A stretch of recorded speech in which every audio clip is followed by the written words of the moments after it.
할렐루야. 주께서 우리 모두에게 시간에 넘치는 은혜를 주시기를 소원합니다.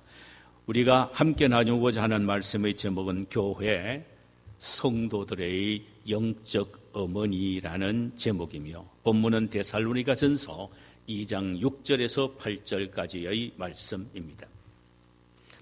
초대교회의 유명한 교부였던 어거스틴은 이런 말을 했습니다. 지상에 있는 교회는 성도들의 어머니다. 신약 성경에서는 교회를 성도들의 어머니라는 직설적인 표현은 우리가 발견할 수가 없습니다. 그러나 어머니와 같은 일을 하는 것으로 여러 곳에 소개가 되어 있지요.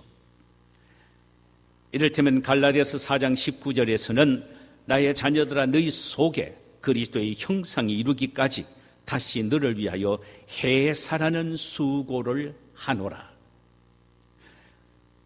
사도 바울은 하나님의 교회는 성도들을 위하여 해산하는 수고를 하는 곳이라고 말합니다. 이는 교회는 새 생명을 해산하는 수고를 아끼지 않은 어머니와 같다라는 말씀입니다. 오늘 본문 7절에 보니까 바울은 우리는 그리스도의 사도로서 마땅히 권위를 주장할 수 있으나 도리어 너희 가운데서 유순한 자가 되어 유모가 자기 자녀를 기름과 같이 하였으니라고 했습니다. 이는 사도 바울 선생이 데살로니가 교인들에게 사도적 권위를 갖고 나아갈 수가 있으나 오히려 유모의 마음으로 내가 너희에게 나아가기를 원한다라고 말을 했습니다.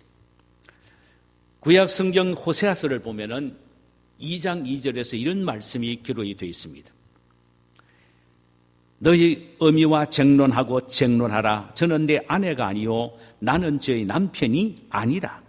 저로 그 얼굴에서 음란을 제하게 하고 그 유방 사이에서 음행을 제하게 하라. 이 구절의 내용은 이렇습니다. 하나님은 이스라엘을 당신의 아내로 여겼습니다. 그런데 이스라엘은 하나님이 아닌 다른 우상을 자신들의 남편으로 여기면서 영적으로 음란을 행한 것입니다. 그래서 하나님은 이스라엘 백성 계획인을 향하여 뭐라고 말하냐면 내 어미와 쟁론하라 그랬습니다. 이게 무슨 말입니까? 이스라엘 계획인은 이스라엘 나라와 싸우라 이 말입니다. 투쟁하라, 쟁론하라. 왜? 이스라엘 나라는 네 어미니까. 물론 이 말씀 속에는 이런 깊은 의미가 있습니다. 나라를 구성하고 있는 계획인은 바로 나입니다.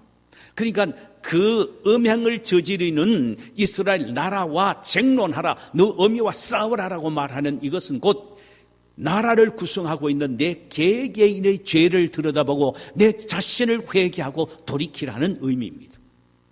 자, 이렇게 보면은 이스라엘이라는 나라의 공동체는 하나님의 신부임과 동시에 이스라엘 나라의 개개인의 어머니가 되는 것입니다. 구약 성경은 신약의 교회의 모형입니다. 다시 말하면 구약의 이스라엘은 신약의 교회의 모형이라 이 말씀입니다. 그렇다면 교회는 성도들의 영적인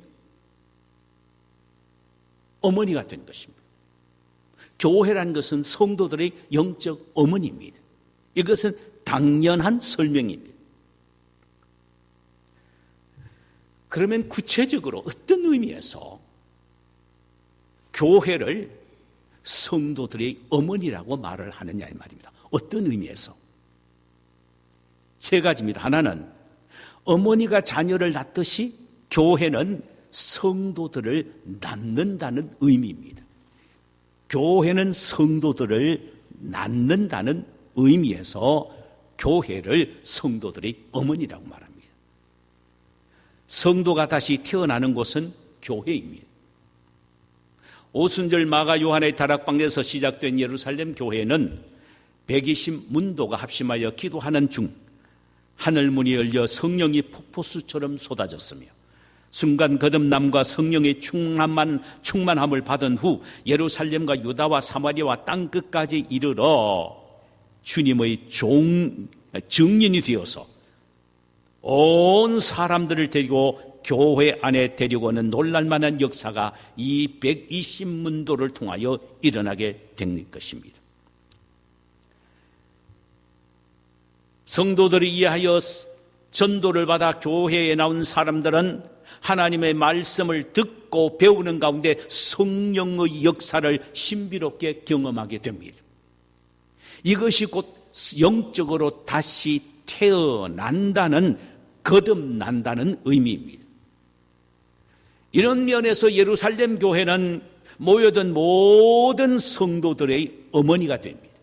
그 교회의 성도들을 통하여 믿지 않는 사람들이 전도를 받아 거듭나여 새 사람이 되었기 때문입니다. 그런 면에서 어머니인 것입니다. 오늘날에도 교회 안에서는 이곳저곳에서 영적으로 태어나는 신생아의 울음소리가 들려야 합니다. 이 울음소리는 어떤 소리입니까?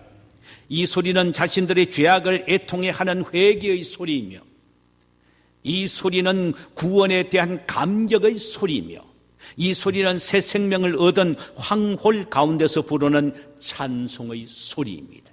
이곳저곳에서 이런 역사가 일어나야 한다는 말씀이에요. 교회는 많이 모이는 것이 중요하기는 합니다. 그러나 신생아들이 많이 태어나는 소위 거듭남의 역사가 많이 일어나야 합니다. 그래서 내가 다시 태어났다라는 간증이 이 사람 저 사람 이곳저곳에서 그저 우후죽순처럼 솟아나야 합니다. 그로 열심히 전도하여 믿지 않는 사람들을 교회에 데리고 와야 하며, 데리고 온 그 사람들을 거듭나게 하는 역사를 일으켜야 참된 교회입니다. 이런 면에서 교회는 지상에는 영적 어머니인 것입니다. 끊임없이 믿지 않는 사람을 데리고 와서 그곳에서 다시 뒤집어져서 영적으로 다시 리본, 다시 태어나는 리제너레이션, 중생하는 역사가 일어나게 해야 합니다. 바로 이것이 교회입니다. 그래서 교회는 성도들의 영적인 어머니입니다. 끊임없이 신생아들이 출생해야 합니다. 두 번째로, 성도를 가르치는 면에서 교회는 영적인 어머니인 것입니다. 성도들을 교육하는 면에서 교회는 영적인 어머니인 것입니다. 우리 모두가 알다시피 여자가 복통을 일으키면서 자식을 낳는 것만으로 자신의 일을 다 하는 것으로 생각할 수는 없습니다. 종종 이런 말을 하지요. 낳기만 하면 되나? 그저 낳기만 해서 그저 어떻게 크든 관계없이 지 멋대로 자다도록 내버려 두는 것이 부모의 할 일이냐? 뭐 이런 이야기를 우리가 종종 듣게 되죠. 낳는 것만으로 끝나는 것이 아닙니다. 가르치는 교육이 더 중요합니다. 교육에 의하여 그 아이의 일생이 좌우되기 때문입니다. 어떻게 교육을 시키느냐에 따라서 훌륭한 자식으로 자랄 수도 있고 속 썩이는 자식으로 자랄 수도 있는 것입니다. 그래서 오늘날 많은 젊은 남녀들이 자녀 교육이 너무 힘들다고 결혼을 안 하는 사람들, 독신들이 많은가 하면은 결혼해도 자녀 안 낳기 운동을 일으키는 남녀들이 많이 있다고 합니다. 동아일보가 만든 인터랙티브 사이트에 보면은 baby.donga.com이라는 그런 웹사이트가 있습니다. 거기에 보면은 재미있는 타이틀이 있어요. 요람에서 대학까지라는 주제입니다.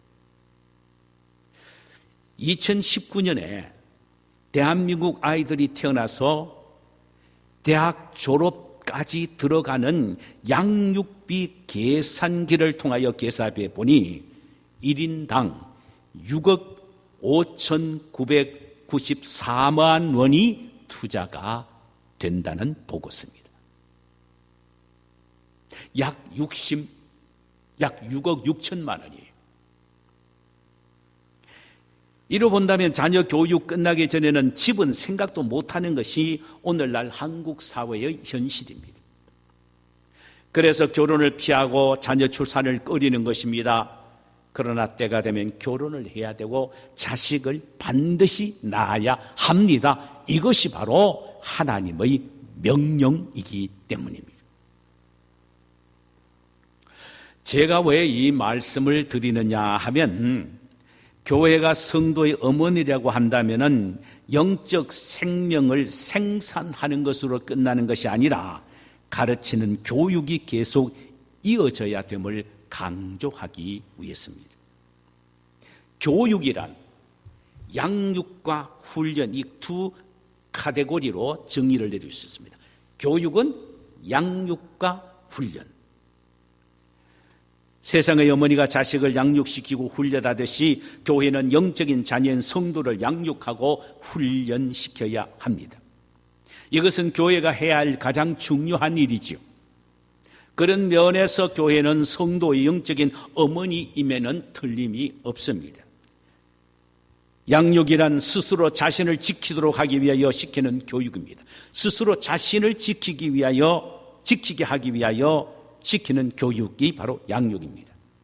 훈련은 예수 그리스도의 인격과 삶을 닮아가는 사람으로 만들어 다른 사람을 섬기며 사는 헌신적인 사람을 만드는 것이 훈련입니다.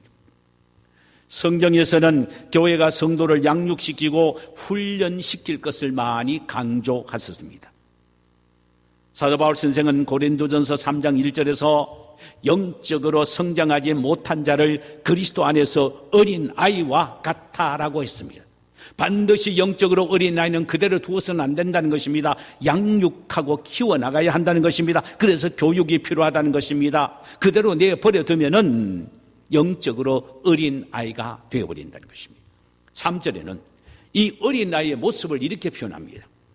너희가 아직도 육신에 속한 자로다. 너희 가운데 시기와 분쟁이 있으니 어찌 육신에 속하여 사람을 따라 행함이 아니리요. 그랬습니다. 여기에 보니까 영적으로 성장하지 못한 어린 아이의 특징에 대하여 세 가지로 이야기합니다. 하나는 육신에 속한 자라고 말합니다.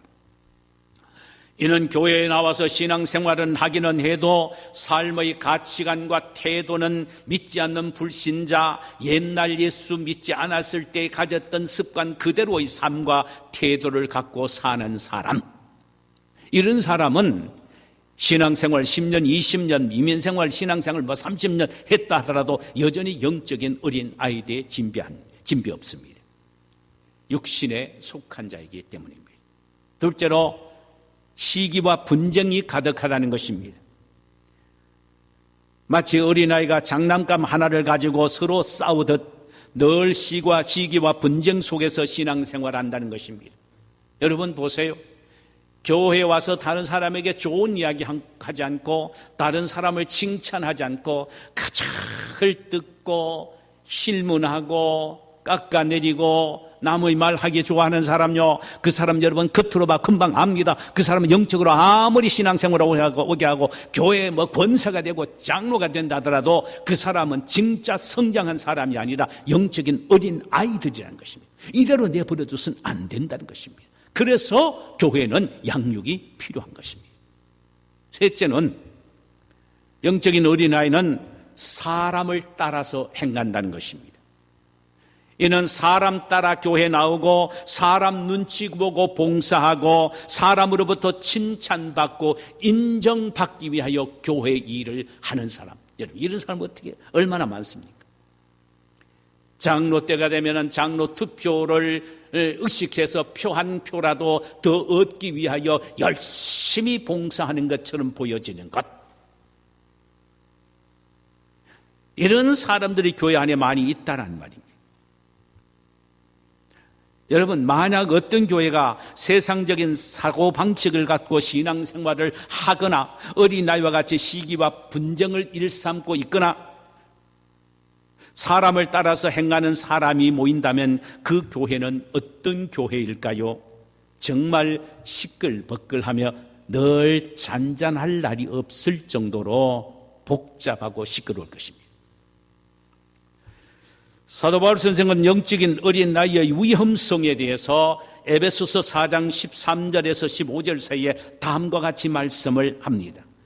우리가 다 하나님의 아들을 믿는 것과 아는 길에 하나가 되어 온전한 사람을 이루어 그리스도의 장성한 분량이 충만한 데까지 이르리니 이는 우리가 이제부터 어린 아이가 되지 아니하여 사람의 괴실과 간사와 유혹에 빠져 모든 교훈의 풍조에 밀려 요동치 않게 하려 함이라. 오직 사랑 안에서 참된 것을 하여 범사에 그에게까지 자랄지니라. 범사에 그에게까지 자랄지다. 그가 누구냐? 그는 머리니 곧 그리스도입니다. 영적인 어린아이는요, 그야말로 어린아이이기 때문에 사람의 속임수와 유혹에 빠져 세상에 좋지 못한 풍조에 휩싸이게 된다는 것입니다. 그렇지 않기 위해서는 그리스도의 장성한 분량이 충만한 데까지 이르도록 성장시켜야 한다는 것입니다. 그래서 성장시켜야 한다는 말이에요. 베드로 사도도 영적인 어린아이의 위험성에 대하여 베드로전서 베드로후서 2장 14절 이하에서 이렇게 말합니다. 음심이 가득한 눈을 가지고 범죄하기를 쉬지 아니하고 굳세지 못한 영혼들을 유혹하며 탐욕에 연단한 마음을 가진 자들이니 저주의 자식이라. 여기에 거짓 선지자들은 어떤 사람이냐? 거짓 스승들은 어떤 사람들이냐? 새 속에 물든 마음과 눈을 가지고 영적으로 어린아이와 같은 어린 성도들을 유혹하여 넘어뜨린다는 것입니다. 우리가 알다시피 어린아이는 초콜릿 하나로도 육의 범에게 넘어가기 쉽습니다. 영적인 어린아이도 마찬가지라는 사실을 알아야 합니다. 아무리 나이가 들고 신앙생활을 오래 해도 영적인 어린아이라면 똑같아 이 말이죠. 백성들의 마음을 빼앗는 다윗의 아들 압살롬처럼 악한 자들이 던지는 달콤한 인간적인 유혹의 마음이 빼앗겨 교회를 이탈하는 영적인 미아가 되어버린다는 말씀이에요. 그러므로 교회는 성도를 마냥 어린아이들 상태로 그대로 내버려 둘 수 없습니다. 성숙한 자로 키워야 합니다. 바로 이 키우는 일이 교회가 하는 일이기에 곧 어머니란 말이죠. 어머니는 자녀를 키우는 것입니다. 끊임없이 키웁니다. 잔소리로 생각하면 안 돼요. 그게 속에 다 자신이 경험하고 녹아있는, 뼈 속에 녹아있는 교훈이에요. 그래서 자식들은 부모님의 말씀 한마디 한 말씀, 특별히 딸들, 아들들은 어머니의 말씀 한마디 한 말씀을 귀하게 드려야 합니다. 어머니는 낳는 것뿐만 아니라 교육시키는 모체이기 때문입니다. 교육의 또 하나의 면은 훈련입니다. 하나는 양육이라고 말씀드렸죠. 또 하나는 훈련입니다. 훈련이란 예수 그리스도의 인격과 삶을 본받아 남을 섬기는 사람으로 트레이닝을 시키는 것을 말합니다. 예수님은 마지막 남기신 유언이 바로 마태복음 28장 19절에서 20절입니다. 너희는 가서 모든 족속으로 제자를 삼아 아버지와 아들과 성령의 이름으로 세례를 주고 내가 너에게 분부한 모든 것을 가르쳐 지키게 하라. 볼지어다 내가 세상 끝날까지 너희와 항상 함께 있으리라 하시니라. 이는 제자들에게 하시는 말씀으로 양육하는 것으로 끝나지 말고 가르쳐 지키게 하라. 이 말이 무슨 말입니까? 훈련시켜서 훈련자로 만들어라는 말입니다. 제자는 양육으로 되는 것이 아니라 훈련으로 만들어진다는 것입니다. 훈련을 통하여 그리스도의 인격과 삶을 그대로 따르는 꽉 찬 인간으로 만들어 그리스도처럼 교회를 섬기고 다른 영혼을 섬기는 일을 하라. 이것이 바로 예수님이 제자들에게 하신 명령입니다. 이런 교회가 가능한 교회이죠. 여러분, 이런 예수님의 제자로 훈련된 성도들을 만들어내는 것이 영적인 어머니인 교회가 해야 될 일인 것입니다. 그렇다면 교회는 성도를 양육시키고 훈련시키는 일을 최우선으로 해야 하며 어떤 희생을 지불을 하더라도 이 일을 해야 합니다. 여러분도 잘 아시겠습니다마는 어떻든 저는 25년 동안 양육과 훈련으로 줄기차게 달려왔습니다. 그런데 여러분 하나 아십시오. 꼭 양육하고 훈련시켜서 우리 교회만 머물러 있어야 된다는 의미는 아닙니다. 왜냐하면 예수님은 제자들을 훈련시키고는 보냈습니다. 가라. 가서 보내서 제자 삼는 일을 너희들이 계속 하라고 말씀하셨어요. 주님이 하시는 일은 결코 실패가 없습니다. 손해가 없습니다. 반드시 하나님은 어떤 곳에서든 아름다운 제자로서의 훈련받은 영향력을 발휘하여 귀한 열매를 맺게 하십니다. 그러므로 교회는 끊임없이 성도들을 양육하고 훈련시켜야 합니다.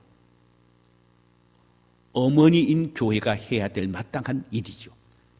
만약에 엄마가 외동딸이 귀엽다고 해서 밥하는 것조차도 가르치지 않거나 외동아들이 귀하다고 해서 집 밖의 청소 하나 가르치지 않는다면 그것은 자식을 행복하게 하는 것이 아니라 불행하게 만드는 것임을 우리는 알아야 합니다. 가르칠 때는 가르치고 훈련시킬 때는 호되게 훈련시켜야 합니다. 이것이 바로 사랑입니다. 사랑하는 자일수록 더욱 열심히 양육시키고 사랑하는 자일수록 더욱더 빡세게 훈련을 시켜 나가는 것입니다. 하나님도 사랑하는 자를 징계하신다고 말씀을 하셨습니다. 여러분, 이렇게 자식들에게 철저히 양육하고 훈련을 시켜야 결혼해서 그 가정이 행복하다는 사실을 알아야 합니다. 이처럼 교회는 성도들의 유익을 위해서, 행복을 위해서 잘 양육하고 훈련시켜 나가야 합니다. 제가 양육시키고 훈련시키는 일에 목숨을 거는 것은 여러분들을 행복하게 해드리기 위해서입니다. 빌리그람 목사님이 그가 긴 사역을 해오시면서 수많은 재벌과 수많은 유명한 스타들을 만났다고 했습니다. 그러면서 그런 이런 말을 했어요. 내가 만난 거의 대부분 사람들은 공통적으로 모두 다 마음속에 공허해하고 불행해하고 있었다는 것입니다. 그 스타들 말이요, 그 재벌들이 말이에요. 그분의 말씀은 예수 외에는 희망이 없고 예수의 제자가 되는 것 외에는 진정한 행복이 없다라고 말을 했습니다. 그렇습니다. 1000만 번 말을 해도 동일한 것은 우리가 주님에 의하여 양육을 받고 주님의 제자가 될 때에 진정한 행복이 있고 기쁨이 있다는 이 사실입니다. 오늘 본문을 보면은 사도 바울이 이 일에 아주 모범적인 사도였습니다. 그는 7절에서 데살로니가 교인들을 유모가 자기 자녀를 기름과 같이 양육시키고 훈련시켰다라고 했습니다. 엄마처럼 자식을 그렇게 양육하고 훈련시켰다는 의미입니다. 본문 8절에는 이 일을 위하여 목숨까지도 너희를 위하여 내어놓는 것을 기쁘게 여겼다. 이 무슨 말입니까? 양육하고 훈련하는 이 일을 빡세게 하는 것, 이것이 바로 이 일을 위하여 내가 목숨까지도 너희에게 주기로 기뻐하는 사역이었다. 왜냐하면 내가 너희를 사랑하기 때문이라는 것입니다. 여러분, 자식을 자꾸 엄마가 잔소리하고 딸 하나 있는 걸 막 구박하고 쥐어박고 막 하는 거 왜 그랬습니까? 미워서 그렇습니까? 아니에요. 사랑하기 때문에 그렇게 이거 일에 나눴다는 수박 맞겠다는 생각이 들어서 그래 하는 거예요. 사랑하기 때문에. 엄마가 딸을 아들을 사랑하기 때문에, 야, 이놈 이래 놨다가는 이 완전히 장가 보내놓으면 마누라한테 이거 완전히 구박받겠다, 이런 생각 드니까 엄마는 그걸 알기 때문에, 야, 이렇게 하라, 이렇게 하라, 이렇게 하라, 이렇게 양육하고 훈련시켜 나가는 겁니다. 다 자식의 결과는요, 부모의 훈련과 교육에 따라 결정이 되는 거예요.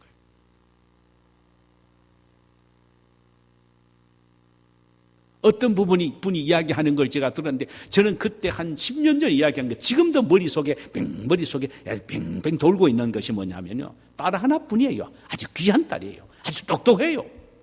지금도 사회적 유명한 사람이에요. 그런데 어릴 때 클 때 그 귀한 딸을 머리채를 끄덕 뽑아냈대요. 머리 아예 말 안 들으면. 그리고 잘 못 알아듣고 뭐 제대로 하면 아예 관계하지 않고 머리채를 잡고 뽑았대요, 머리를. 그 엄마가 딸 미워서 그렇습니까? 아니에요. 사랑하기 때문에. 사랑하기 때문에. 그렇게 양육하고 훈련시켜 나가는 것입니다. 때로는 하나님의 말씀으로 권면하고 때로는 책망하는 이유가 뭡니까? 바로 키워야 하기 때문입니다. 어떤 데는 목사의 눈에 훤히 보입니다. 아, 이러다 큰일 나겠다, 훤히 보이기 때문에 권면하고요. 여러분, 뼈있는 권면 하나 하기 위해서는 좋은 말을 30분, 40분 쭉 늘어놓고 난 후에 그 다음에 사실 그런데 말이에요, 이렇게 들어가는 거예요. 이게 얼마나 힘들고 어려운 일입니까? 그런 책망의 말 한마디 금방 받아들일 수만 있으면 얼마나 복된 사람이에요. 그런 사람 거의 없다 이 말이죠. 목회를 해본 결과 경험적으로 이야기한다면 그렇다 이 말이죠.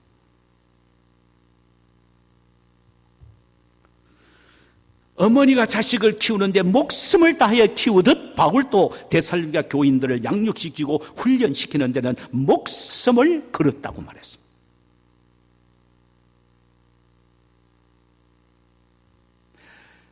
교회는 성도를 양육하고 훈련시키는 일에 목숨을 거는 면에서 성도의 영적인 어머니라는 사실을 알아야 합니다.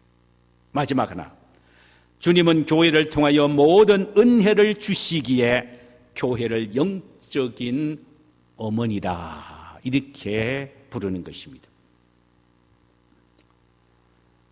여러분들은 어릴 때 자라면서 어머니에 대한 어떤 추억을 가지고 계십니까? 어머니에게는 안 되는 것이 없고 어머니의 품은 그 어떤 것도 잊어버리게 만드는 망각의 바다 복판입니다.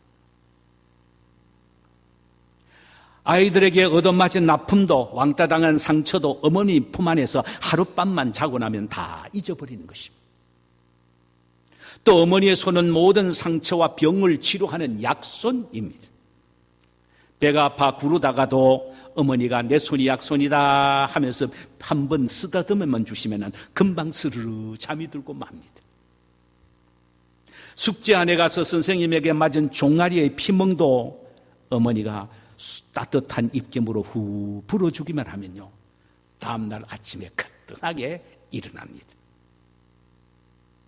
오늘 또 주님은 교회를 통하여 성도를 만족시켜 주시며 아픔과 고통의 상처들을 치유하시며 위로해 주시며 회복해 주시며 교회를 통하여 필요한 모든 은혜를 풍성하게 내려주시고 부어주시는 줄 믿습니다.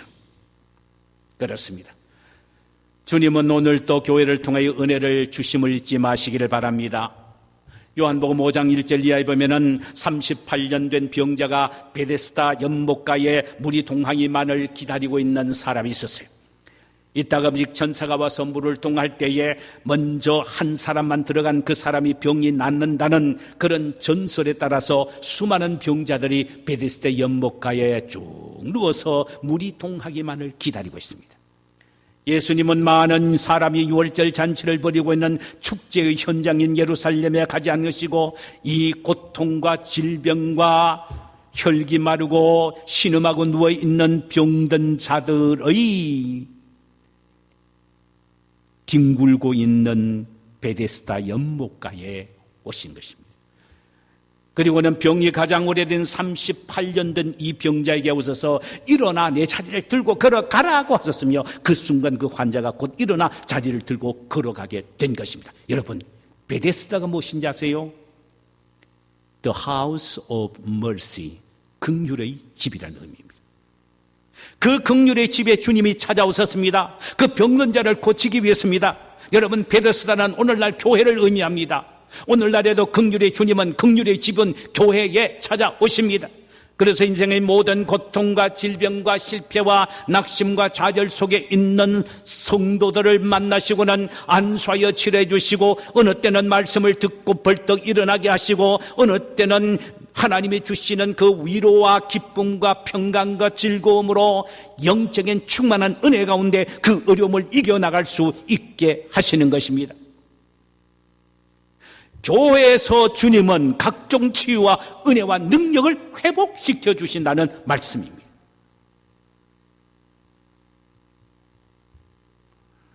마치 어머님의 품이 모든 상처를 치유하고 어머니의 따뜻한 손이 모든 병을 고치듯, 교회는 우리가 세상살이에 겪고 있는 모든 상처와 고통을 치유하며 생의 수고롭고 무거운 짐에 짓눌려 있는 우리를 자유케 하며 마음의 위로와 평강이 넘치게 부어주는 곳입니다. 주님은 교회를 통해서 말입니다. 그래서 이 교회는 이런 받은 은혜와 능력과 기쁨과 영적 즐거움으로 서로 사랑을 나누고 위로하고 격려하며 다시 힘을 북돋워 주는 것입니다. 영적 은혜를 받은 사람이 영적 은혜에 굶어있는 사람에게 나누어지며 힘을 주고 용기를 주는 것입니다. 그래서 교회는 성도들의 영적인 어머니예요.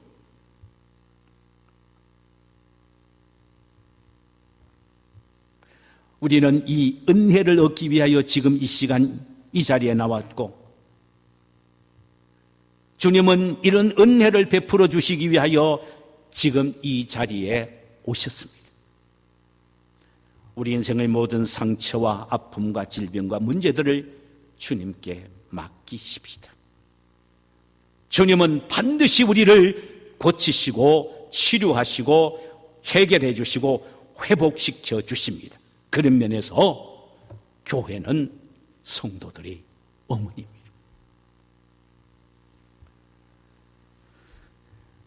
교회는 성도들에게는 영적인 어머니입니다.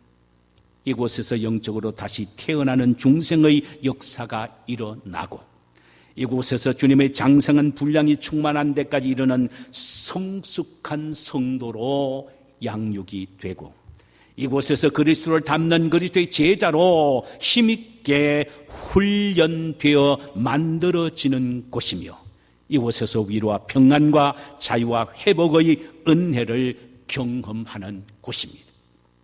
영적인 어머니인 교회를 사랑하십시다. 우리 교회를 주신 하나님 앞에 감사하십시다. 교회를 떠나지 마십시다. 교회를 잘 섬기고 충성하십시다.